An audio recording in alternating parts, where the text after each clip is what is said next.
좋은 날입니다. 성령님께서 오늘도 여러분의 심령 가운데 큰 은혜와 평강으로 함께 해주시기를 주님의 이름으로 축복합니다. 오늘은 에스더서 6장과 7장을 통해서 하나님께서 우리에게 주시는 음성을 들을 수 있기를 바랍니다. 어제 우리가 4장, 5장 계속되는 말씀을 통해서 에스더는 죽으면 죽으리라는 각오로 황제 앞에 나아갔고, 황제는 금호를 내밀어서 에스더에게 이렇게 말합니다. 나라의 절반이라도 너에게 주겠다. 너 원하는 것이 무엇이냐 하고 에스더에게 말했을 때, 에스더는 서두르지 아니하고 지혜롭게 시간을 가지면서 왕의 마음을 다시 한번 타진을 합니다. 한번 알아봅니다. 그래서 잔치에 왕과 하만을 초청해서 귀한 잔치를 베풀고 왕의 마음을 알아보려고 하고, 또 하만과의 관계도 알아보려고 하는 것 같습니다. 잔치가 끝났을 때 왕이 다시 한번 에스더에게 네가 원하는 게 뭐느냐 한번 이야기를 해봐라. 나라의 절반이라도 떼어주겠다 하는 이야기를 했을 때, 에스더는 이제 황제의 마음이 에스더를 철저히 신뢰한다는 사실을 확정했겠죠. 하만은 여전히 에스더의 초청을 받고 너무 들떠 있어서 기쁜 마음으로 집으로 돌아갑니다. 자, 그 다음 이야기가 오늘 6장부터 7장까지 전개되어집니다. 하만은 집으로 돌아갈 때 모르드게를 쳐다보고 신경질이 나서 내가 저놈 죽이기 전엔 도저히 마음이 편치가 않다 하니까, 그 아내 된 세레스와 그의 친구들이 장대를 달아서 50규빗, 그러니까 약 22m, 22.5m 정도 되는 높은 장대를 달아서 내일 모르드게를 죽이시지요. 이런 제안을 하게 되어집니다. 그날 밤에 하나님은 일하십니다. 여러분 잘 들으세요. 그날 밤에 막다른 골목에 다다랐을 때, 모르드게가 죽임을 당할 수 있을 때에, 바로 그날 밤에 하나님은 일을 행하십니다. 이게 하나님의 경륜이요 하나님의 섭리라는 것입니다. 하나님은 자기 백성을 절대 그냥 버려두지 아니하십니다. 오늘 6장에서는 그날 밤에 일어난 일, 그것을 우리에게 들려주고 있고, 7장은 그 다음 날 일어난 일을 또 우리에게 들려주고 있습니다. 그날 밤에 왕이 잠이 오지 않습니다. 성경적으로 원문에 살펴보면 잠이 오지 않는다는, 왕에게서 잠이 도망갔기 때문에 이렇게 표현하고 있습니다. 왕에게서 잠이 도망을 가버렸다는 거예요. 잘 수가 없는 거죠. 누가 행했을까요? 여기서 하나님에 대한 이야기는 말하지 않습니다. 분명한 것은 하나님이 왕에게서 잠을 빼앗아 갔다는 이야기입니다. 왜 그랬을까요? 왕으로 하여금 한 가지 일을 해야만 되기 때문입니다. 그래서 궁중 일기를 살펴보다가, 궁중에 일어난 일의 기록을 쭉 살펴보다가 자기를 모반해서 죽이려고 했던 두 사람의 내시를 고발해서 자기가 생명을 유지하게 되었는데, 그때 그 자기의 생명을 구한 모르드게라는 사람을 포상한 일이 없다, 상을 준 일이 없다는 걸 알아내고 이야기를 합니다. 저 사람 포상했는가? 내시가 옆에 있다가 포상한 적이 없습니다. 그래? 누구밖에 없느냐? 예, 하만이 마침 와 있습니다. 아마도 밤에 잠을 못 잤기 때문에 새벽녘이 되었을 것입니다. 하만은 왜 왔을까요? 모르드게를 나무에 매달아 죽이게 허락해달라고 그 허락받으러 온 거예요. 자, 참 재미있는 일이 벌어집니다. 기가 막힌 우연의 일치일까요? 이게 하나님의 섭리라는 것입니다. 우리가 알지 못하는 가운데 하나님은 시간 가운데서 역사하시는 하나님, 그의 섭리를 따라서 자기 백성을 구원하고 교회를 구원하고 민족을 구원하기 위해서, 여러분의 가정과 여러분 개인을 구원하기 위해서 하나님은 인류의 역사 뒤편에서 보이지 않지만은 끊임없이 섭리하고 계시는 하나님, 그걸 지금 이야기하고 있는 거예요. 왕은 지금 잠을 잘 수가 없어가지고 궁중 일기를 보다 모르드게의 사건을 읽게 되고, 모르드게에게 상을 줬는가? 준 적이 없습니다. 그래? 누구밖에 없느냐? 예, 하만이 와 있습니다. 하만 새벽녘에 밤에 잠을 못 자고 밤새도록 궁중 일기를 읽다가 새벽이 되었는데, 새벽녘에 하만은 급히 왕에게 와서 왕만 깨어나면 바로 윤허를 받아, 허락을 받아가지고 모르드게를 나무에 매달아 죽이려고 하는 거예요. 자, 이 기가 막힌 타이밍, 여러분 하나님의 타이밍 기가 막힙니다. 절묘합니다. 절대로 늦지 않습니다. 제때 일하신다는 것을 보여주는 거 아닐까요? 하만을 불러다. 하만이 왔습니다. 왕이 종기케 하기를 원하는 사람을 어떻게 하기를 원하느냐? 하만이 마음속에 생각하기를, 왕이 나를 종기케 하기 위해서 이런 질문을 하는구나. 사람이 교만하면 자기 분수를 알지 못하는 거예요. 지금 왕의 마음속에는 지금 모르드게를 높이고자 하는 것인데 하만은 모르드게를 죽이고자 하는 것입니다. 한 사람은 모르드게를 높이려고 하고 한 사람은 모르드게를 죽이려고 하는 상황이 지금 한순간에 벌어진 것입니다. 그 새벽녘에 어떻게 새벽녘에 그런 일이 있을 수 있을까요? 하만이 마음이 급했습니다. 모르드게를 죽이고 싶은 마음에 분노가 가득 차 있었던 것입니다. 왕은 잠을 잘 수가 없었습니다. 하나님의 타이밍입니다. 그러니까 하만이 제안을 합니다. 그건 나에 대해서 하는 이야기지 이 교만한 인간이. 그러면 당신 왕이 쓰시는 왕관을 그 사람 머리 위에 씌우시고 그리고 왕복을 입히시고 그리고 왕의 말을 앉혀가지고 왕이 존귀케 하는 사람은 이렇게 되기를 원한다 하고 왕의 신하 중에서 가장 높은 사람을 그 앞에 말의 고삐를 잡고 다니면서 성중을 돌면서 왕의 존귀케 하기 원하는 사람은 이렇게 되기를 원한다 하는 이렇게 외치게 만들어 주십시오 하니까 왕이 이야기를 합니다. 그래? 하만 너 즉시 가서 모르드게를 그렇게 행하라. 왕관을 씌우고 왕복을 입히고 그리고 말을 태워서 네가 그 말고삐를 잡고 성중을 돌아라 하는 이야기를 합니다. 하만이 깜짝 놀랐겠죠. 이게 무슨 벼락인가? 이게 무슨 일인가? 모르드게 일하니 나인 줄 알았는데 이런 마음이 들지 않았겠습니까? 누가 이 일을 행하셨는가? 하나님이라는 것입니다. 성경 본문은 전혀 하나님에 대한 이야기, 하나님이 했다는 이야기도 하지 않습니다. 그리고 집에 돌아와서 자기가 당한 일을 지금 이야기를 합니다. 모르드게는 대궐문으로 돌아오고 하만은 자기 집으로 돌아갑니다. 집에 와서 자기 아내 세레스와 친구들에게 이야기를 하니까 이 지혜로운 이 친구들과 세레스가 하는 이야기가 이제 큰일 났습니다. 모르드게가 정말 유다 사람이 맞다면 유다 족속이면 당신은 그 앞에 굴욕을 당하기 시작한 것이고 이제 당신은 이기지 못하고 그 앞에 엎드러질 것입니다. 이런 이야기를 합니다. 하만이 아침부터 정말 세상 말로 재수 없는 일을 당한 겁니다. 죽음의 일을 당한 거예요. 집에 돌아가서 사시가 완전히 창백해져서 이제 죽었구나. 이거 큰일 났구나. 일이 어떻게 될까?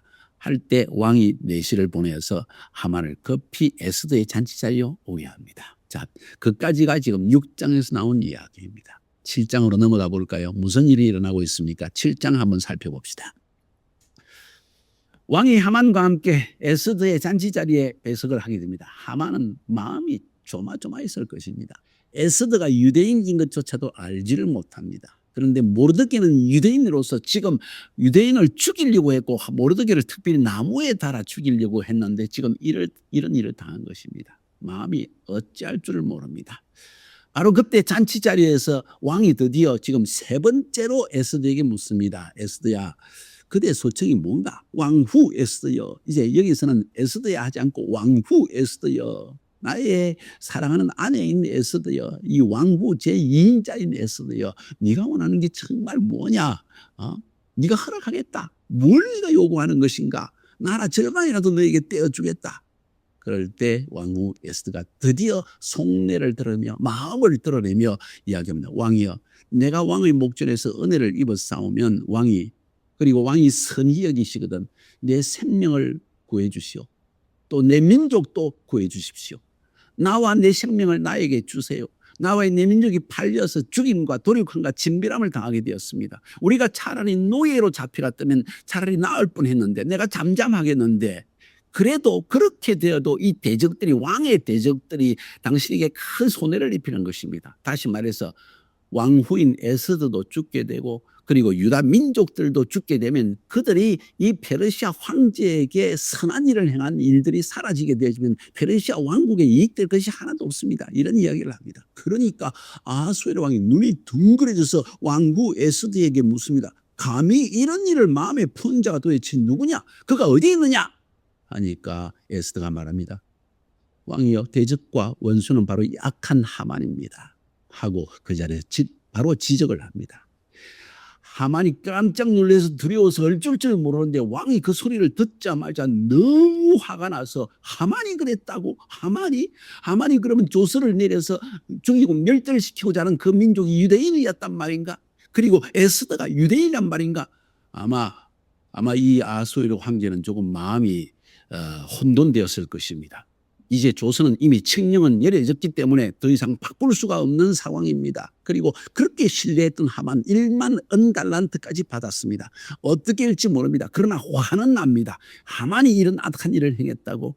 그러면서 왕이 그 자리를 떠나가서 뜰에 가서 뜰을 거닐면서 생각을 하는 중입니다. 이 일을 어떻게 처리한다. 칙령을 내렸는데 이것을 바꿀 수는 없고 하만이 1만 달란트나 주었는데 이걸 어떻게 한다. 그리고 에스더가 유대인이라니 혼돈 중에 있습니다. 사실 왕으로서 그런 결정을 내리는 것이 쉽지 않습니다. 바로 그 자리에서 하만을 처형하라 할 수도 없습니다. 자, 바로 그때 후원궁에서 다시 돌아와 가지고 지금 에스더의 왕궁에 들어와 가지고 이 뜰을 거닐다가 이제 마음에 어느 정도 결심을 하고 들어와서 자초지종을 물으려고 했는지 모릅니다. 그런데 보니까 이 하만이 너무 두려워 가지고 이게 죽었구나 싶어 가지고 왕후 에스더 발 앞에 엎드리고 치마폭에 엎드려 가지고 살려 주십시오. 살려 주십시오 하고 있는 모습을 보는 순간 왕의 심령 속에 화가 치밀었습니다. 저놈이 왕후까지 방관하려고 해 이놈 하면서 하만을 그러니까 그 옆에 있던 내시들이 그냥 헝겊을 들고 와서 하만의 얼굴을 확 감쌉니다. 그 말은 죄인들에 대해서는 죽일 죄인들에 대해서는 눈을 감기고 그리고 포박해서 나가는 것이 페르시아의 법이었던 것입니다. 하만을 데려갑니다. 그리고 하만을 어떻게 할까 하는데 그 옆에 있던 내시 오늘 본문에 보니까 하르보나라는 내시가 이야기를 합니다. 왕을 위해서 충성스럽게 고발한 그 모르드게를 지금 하만이 달리고 22.5m 되는 높은 나무를 지금 준비했다고 합니다. 이렇게 하니까 왕이 그래 그 나무에다가 하만을 달아라 하고 하만을 매달아 버렸습니다. 모르드게를 달려가 있던 나무에 자신이 달리고 만 것입니다. 자덕입니다. 자기가 씨를 뿌리고 자기가 거둔 것이죠. 그렇게 하니까 왕의 노여움이 풀렸더라 하는 이야기가 7장까지에 나오는 이야기입니다. 자, 이 본문에서 여러분이 깨닫는 것이 무엇입니까? 엄청나게 많은 아이러니가 나옵니다. 지금 유대인 모르드게가 꿇어 엎드리지 않는다고 해서 하만은 분노를 했습니다. 근데 오히려 하만이 유대인 에스더의 발 앞에 엎드려서 간청하면서 살려달라고 부르짖는 꼴이 되었습니다. 아말렉이 유대인 앞에서 무릎을 꿇지 않는다고 그 유대인을 죽이려고 했습니다. 그런데 이제는 그 아말렉인 하만이 유대인 여자인 에스더 앞에 남자도 아닌 여자 앞에서 무릎 꿇고 살려다고 애원하는 그런 신세가 되었다는 것입니다. 이 모든 히스토리를 살펴보십시오. 밤에 잠을 잘 수가 없었다는 것. 하만은 모르드게를 죽이려고 나무를 매달았다는 것. 그리고 새벽녘에 왕에게 허락을 받아서 모르드게를 죽이려고 찾아왔다는 사실. 바로 그때 누구밖에 없느냐 하는 왕의 소리가 들리고 새벽녘에 하만이 조언을 했는데 왕이 존귀케 하기는 원하는 사람을 왕관을 씌우고 왕복을 입히고 말을 태워가지고 성중을 돌면서 왕이 존귀케 하기 원하는 사람은 이렇게 되기를 원한다고 외쳐라고 이야기를 합니다. 하만 기가 막힌 상황을 당했습니다. 집으로 돌아갔더니만 곧 왕이 내시를 보내서 빨리 왕궁에 들라 에스더 왕후의 잔치상에 가자 하는 이야기를 합니다. 왕은 하만이 이런 계획을 꾸민지를 알지 못했습니다. 그리고 잔치상에서 에스더에게 물어봅니다. 네가 뭘 원하느냐? 나라의 절반이라도 떼어주겠다. 할 때 에스더가 나와 내 민족의 목숨을 구원하소서. 우리가 종으로 잡혀갔더라면 내가 잠잠하겠는데 지금 내가 왕비의 자리에 있는데 우리를 해치려 하고 그리고 나의 민족을 해치려고 함으로 말미암아 우리 민족이 이 페르시아 제국에 준 이 이익이 얼마나 큰데 지금 원수가 왕을 지금 손해보게 하는 것입니다. 그 이야기를 듣고 누가 이런 일을 행했다고 그가 어디 있느냐? 바로 이 악한 하만입니다. 왕의 진노가 치밀었고 왕이 그 잔치 자리를 떠나서 뜰에 가서 정원에서 거닐면서 지금 이 문제를 어떻게 해결할까? 1만 달란트는 어떻게 해야 되나? 그리고 이미 칙령을 나렸는데 그것은 조서를 나렸는데 그것을 변기할 수는 없고 어떻게 할 것인가? 에서가 유대인이었다는 말인가?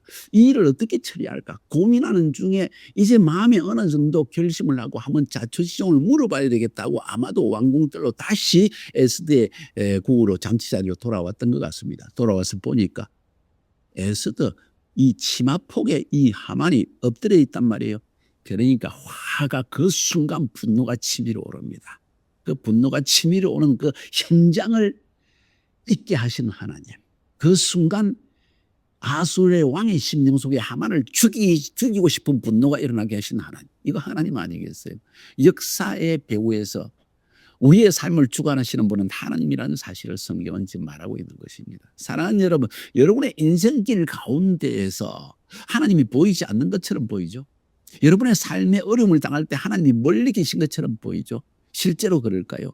오늘 성경 전체 이 에스더의 이야기, 특별히 6장과 7장에서 우리에게 보여주는 기가 막힌 이 아이러니한 모든 일들, 정말 우연이라고 말하기에는 너무나 기가 막힌 필연적인 일들, 이게 어떻게 일어났을까요? 하나님이 배후에서 섭리하셨다는 것입니다. 하나님이 God's provision, 하나님의 섭리, 하나님이 모든 걸 준비하시고 눈에 보이지 않게 모든 역사를 진행하신다는 사실을 보여주는 게 아닐까요, 여러분? 여러분의 인생에 어떤 일이 닥치든지 이 하나님의 섭리, 프로비전을 믿으시기 바랍니다. 그분은 여러분을 사랑하십니다.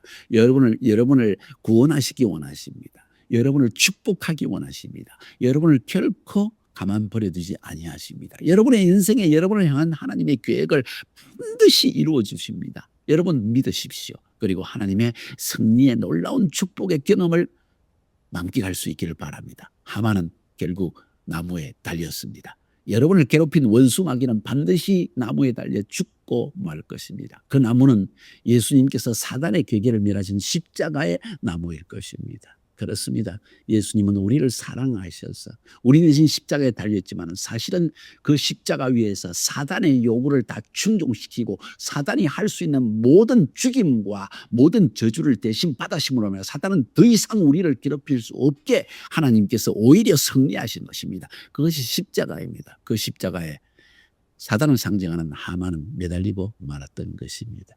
여러분의 인생에도 이런 승리가 있게 되기를 주의 이름으로 축복합니다. 기억하십시오. 제가 4장 5장에서 말씀드린 것이 무엇입니까? 비록 하나님이 우리를 구원하시고자 하는 이런 섭리가, 이런 프로비전이 있다고 할지라도 우리는 하나님만을 온전히 의지하는 금식으로 나가야 할 것이고, 우리가 해야 할 일, 그것은 하나님 앞에 행동하는 결단, 그죠? radical decision을 해야 되고, 그 다음에 세 번째로 뭘까요? 죽으면 죽으리다 하고 실제로 나가되 지혜롭게 하나님의 때를 기다리며 하나님이 확신을 주실 때 움직이는 이런 지혜가 우리에게 있어야 할 것입니다. 승리하시기를 주님의 이름으로 축복합니다. 하나님께서 여러분의 삶에 놀라운 섭리의 구원의 역사를 이루어 주실 것입니다. 승리하시기를 주님의 이름으로 축복합니다.